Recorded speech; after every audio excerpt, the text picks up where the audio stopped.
Bonjour et bienvenue à vous sur ce nouveau tutoriel où on va parler de la bourse et plus particulièrement du passage d'ordre et de son fonctionnement. Vous êtes en effet pas mal à nous poser des questions sur comment fonctionne la bourse, comment on passe des ordres, pourquoi mon ordre n'est pas passé ou pourquoi est-il passé à une valeur différente de ce que j'avais choisi. Donc c'est parti. Pour cela, on va se rendre dans la partie bourse. Donc, les ordres, en fait, ce sont des paramétrages qu'on va faire lorsqu'on souhaite acheter les actions d'une entreprise ou vendre les actions d'une entreprise quand on possède des actions de celle-ci. Donc pour vendre des actions, rien de plus simple, vous vous rendez dans votre partie portefeuille. Ici, je vois que j'ai des actions de Log Power. Je vais tout simplement pouvoir cliquer ici sur le bouton vendre. On me donne un récapitulatif de ma situation avec la quantité d'actions que je possède et également de l'information sur mon rendement. Donc je pourrais décider par exemple d'en vendre 10 000 à une valeur autour des 2900 euros. On m'explique d'ailleurs ici la fourchette dans laquelle j'ai le droit de vendre. Et moi ici je vais les vendre à 2100 euros. Comme ça, je prendrai encore un peu de rendement dessus. Je confirme. On met donc un récapitulatif. Je souhaite vendre mes 10 000 actions au prix de 2100 euros. Ce qui correspond à une valeur de 21 millions. Et j'aurai ici, on m'explique qu'on va me taxer donc de 1 475 000 au titre des taxes sur les plus-values. C'est-à-dire que comme je fais un bénéfice, comme j'ai un rendement positif sur mes actions et que je vais faire des bénéfices dessus, il y a une taxe qui s'applique sur les bénéfices. Voilà, il y a une petite note également ici qui me précise que cet ordre est effectué sur une entreprise non cotée. C'est-à-dire que cette entreprise n'est pas visible en bourse. Donc seuls les actionnaires actuels de cette entreprise et les directeurs de cette entreprise pourront interagir. Donc c'est-à-dire que ce sont les seuls qui pourront acheter ces actions, puisque mon entreprise n'est pas en bourse. Si mon entreprise était en bourse, alors n'importe quel joueur pourrait voir mon ordre de vente et donc acheter. Allez, je confirme et on va se rendre dans la partie ordre. Donc ici on retrouve bien mon ordre de vente en cours de 10 000 actions. Et si on va sur la fiche de l'entreprise, dans la partie bourse, on voit bien ici qu'il y a un ordre de vente de 10 000 actions. Et donc toute personne qui a la possibilité de voir cet ordre, il a la possibilité de mettre un ordre d'achat en face. Car oui, ma vente n'aura lieu que si quelqu'un veut acheter. Donc il faut qu'il y ait un ordre d'achat en face de mon ordre de vente pour que la transaction puisse avoir lieu. Je ne peux pas vendre à tout moment et acheter à tout moment. Il s'agit bien d'une transaction entre deux personnes. Donc ici en face, on voit qu'il n'y a actuellement pas d'ordre d'achat. Donc la vente ne va pas être immédiate. Je vais devoir attendre et patienter. Idéalement ici, comme mon entreprise n'est pas en bourse, j'ai tout intérêt à envoyer un message à tous les actionnaires et tous les directeurs pour les prévenir de ma mise en vente et ainsi pour les inciter à acheter.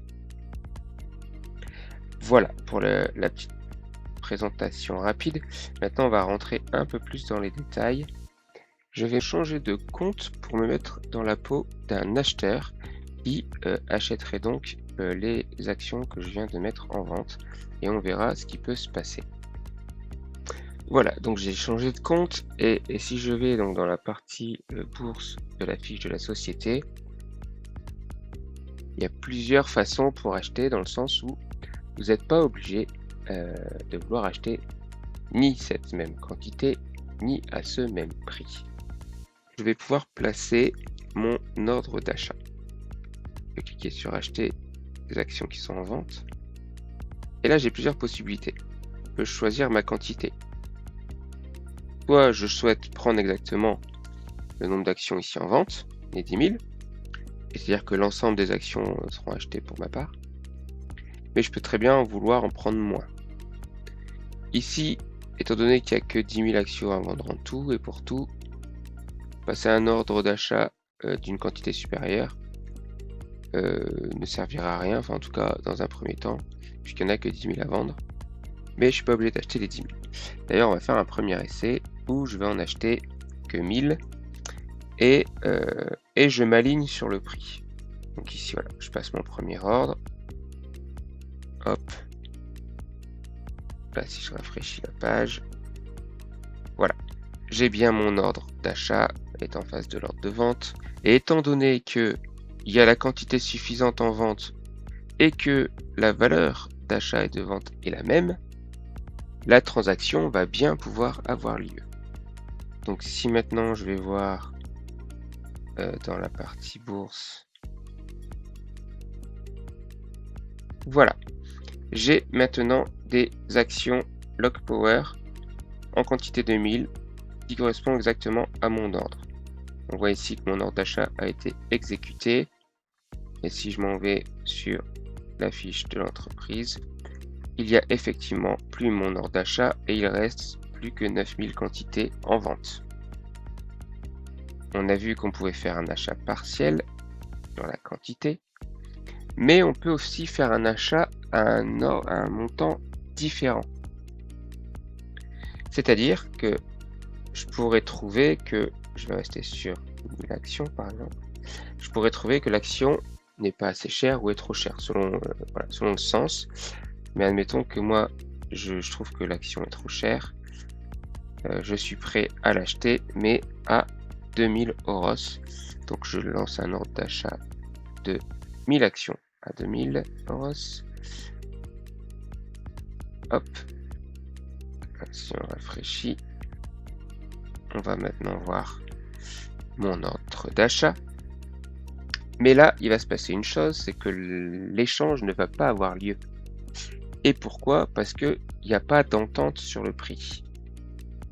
Le vendeur a bien la quantité nécessaire par rapport à ma demande d'achat, mais au niveau du prix, ça coince, puisque moi, je suis prêt à mettre maximum 2000 euros par action, et le vendeur, lui, veut un minimum de 2100 euros. Donc là, la transaction n'aura pas lieu. On aura beau attendre aussi longtemps qu'on veut, on n'est pas d'accord sur le prix, donc ça n'aura pas lieu. Mais toutefois, l'inverse est possible.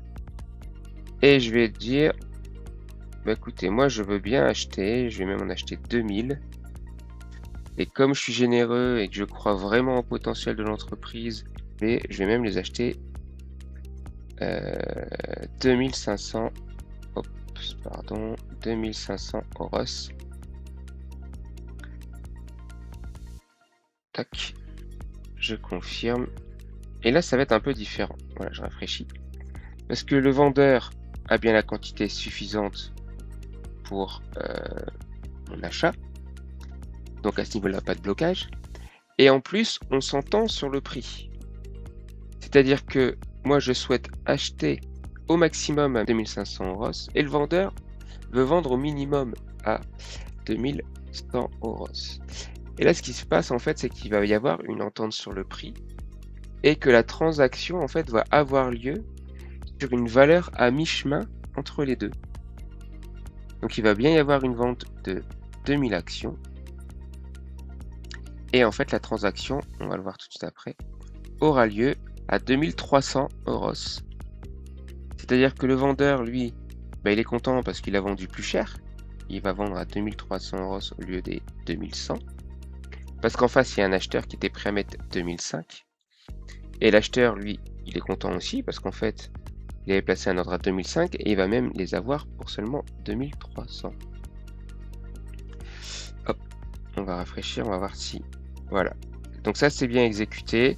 Donc si je retourne dans la partie bourse pour voir mon ordre, voilà, ici, mon ordre d'achat, c'est bien exécuté pour une valeur de 2300 euros.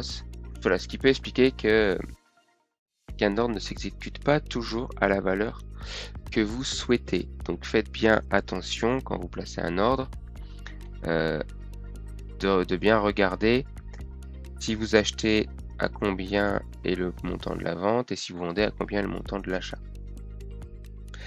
Voilà pour les passages d'ordre. Donc on va passer sur un dernier cas, c'est quand je souhaite donc acheter des actions, mais sur un plus gros volume que ce que les ordres de vente proposent. Par exemple ici, bon, il y a 7000 actions en vente, mais moi je veux en acheter 10 000. Donc cela, ça m'empêche pas de placer mon ordre. Il va se placer, voilà, on va le voir. Donc ici j'ai bien placé mon ordre d'achat à 10 000. Donc la transaction va pouvoir avoir lieu puisqu'on s'entend sur le prix, mais mon ordre sera du coup exécuté de façon partielle, puisque le vendeur va bien me vendre ses 7000 actions, mais du coup il va en manquer 3000. Donc je vais avoir un nouvel ordre qui sera émis pour les 3000 actions restantes que je n'aurais pas pu avoir lors de cette transaction.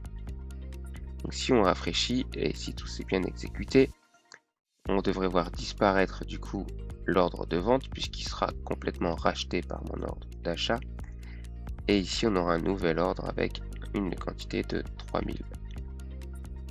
Voilà, donc ça c'est bien exécuté, mais je n'ai pas pu être totalement servi au niveau de mon volume d'actions souhaité, donc il me reste encore un ordre de 3000 à exécuter. Hop, si je reviens donc dans la partie bourse, on va voir ici que mon ordre de 10 000 au départ a bien été séparé en deux ordres, une exécution sur 7000 et un nouvel ordre de 3000 qui a été réémis. Voilà, je pense qu'on a fait le tour sur comment on peut placer des ordres, dans quelles conditions, de quantité pour prendre l'intégralité d'une vente ou partiellement en fonction de ses capacités financières ou de sa stratégie, ou au contraire de vouloir en avoir plus et donc d'avoir un ordre d'achat qui est du coup latent et qui attend un vendeur hein, finalement. Mais également aussi sur la partie valeur, puisque comme vous l'avez vu, on n'est pas obligé de mettre exactement la même valeur que le vendeur pour acheter ou vice versa. On peut avoir un ordre d'achat avec une valeur supérieure à l'ordre de vente. Et là, dans ce cas-là, il y aura un compromis qui sera fait entre les deux valeurs pour exécuter l'ordre. Ce qui n'est pas le cas si vous souhaitez acheter plus bas que le vendeur, puisque là, du coup, il n'y a pas de compromis possible. Sinon, vous seriez pénalisés tous les deux en achetant plus cher que prévu et en vendant moins cher que prévu. J'espère que c'est plus clair pour vous pour tout ce qui est passage d'ordre au niveau de la bourse. C'est la fin de ce tutoriel. N'hésitez pas à faire un tour sur la chaîne pour découvrir tous les autres tutoriels qu'on vous met à disposition. N'hésitez pas non plus à mettre un pouce, à vous abonner à la chaîne. Ça nous aide à avoir plus de visibilité et ça nous encourage à faire plus de vidéos. Et sur ce, je vous dis à bientôt sur le jeu. Amusez-vous bien.